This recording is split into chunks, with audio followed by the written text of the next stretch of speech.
এক এমন রবিবারের গল্প তোমাদের শোনাতে চলেছি, যেই রবিবারটায় মনে হয় মানুষ রবিবারের থেকে বেশি সোমবারের অপেক্ষাই করছিল। আমাদের কি, আমরা তো বাবা প্রত্যেক দিনে খেটে খাওয়া মানুষ আর পেট চালাবার মানুষ।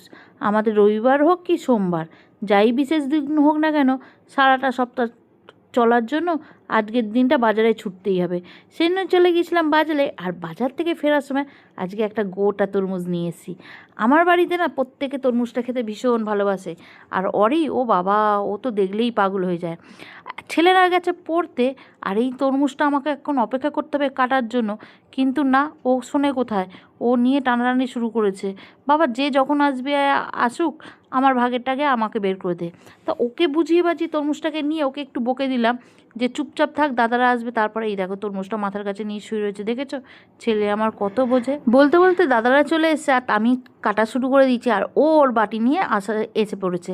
ওর পরিষ্কার কথা, বাবা তোমরা কে কী খাবে আমার জানার দরকার নেই, আমাকে আমার ভাগেরটা আগে বের করে দাও। আসলে বিষয়টা, আমি তো দেখে এনেছিলাম ওকে কুকুর, কিন্তু ও যে কবে থাকতে থাকতে আমার গরু দুটোর সাথে, আমার ছেলে দুটোর সাথে গরু হয়ে গেছে আমি বুঝে উঠতে পারিনি। দেখেছো, কাটতেও দেয় না। তা যাই হোক, তরমুজ টরমুজ খেয়ে একদম সবাইকে সবার রকম কাজে লাগিয়ে দিয়েছি। এনাকে কাজে লাগিয়েছি শাক কাটতে, কারণ রবিবারের ব্যাপার, মাছ মাংস সব কিছু ধোয়াধুয়ি করতে হবে, শাক আমি কাটতে পারবো না। আর ছেলেগুলোকে চুল কাটাতে পাঠিয়েছিলাম। আর আজকে না ওরা ভীষণ রেগে গেছে আমার ওপর, চুলগুলোকে ছোট ছোট করে আসতে হয়েছে। খুব বকে বাকে করেছি, তবুও শুনছিল না। লাস্টে সেলুনে ফোন করে বললাম, যাই বলুক, যত ফ্যাশানি বলুক, চুলগুলো ছোটোই করে দেবে। রবিবার দিনটা না এই মাছ মাংস ধুয়ে ধায়ে তুলতে আমার প্রথমত গা ঘিন ঘিন করে, কিন্তু উপায় থাকে না, আর সময় না অনেকটা যায়। আর এবারে না বেশি মাছ আনিনি, অল্প করে মাছ এনেছি, কারণ মঙ্গলবার থেকে ছেলেদের স্কুল আছে। আর ওই মাছ করার চক্করে ওরা সেইভাবে অতটা খায় না, তো তাই পোনা মাছ এনেছি। ওর জন্য মাংসটা একটু বেশি করে এনেছি। আচ্ছা, রবিবারের জন্য কী কী রান্না করেছি সেটাই বলি, কারণ ওই রান্না করতে করতে ভিডিও করা আমার পক্ষে হয় না, জানো তো। হ্যাঁ, কেউ যদি ক্যামেরা নিয়ে নিয়ে পেছন পেছন ঘোরে সে তবে হয়। তা যাই হোক, সেসব ছাড়ো, দুঃখ কষ্টের কথা এখন বলি।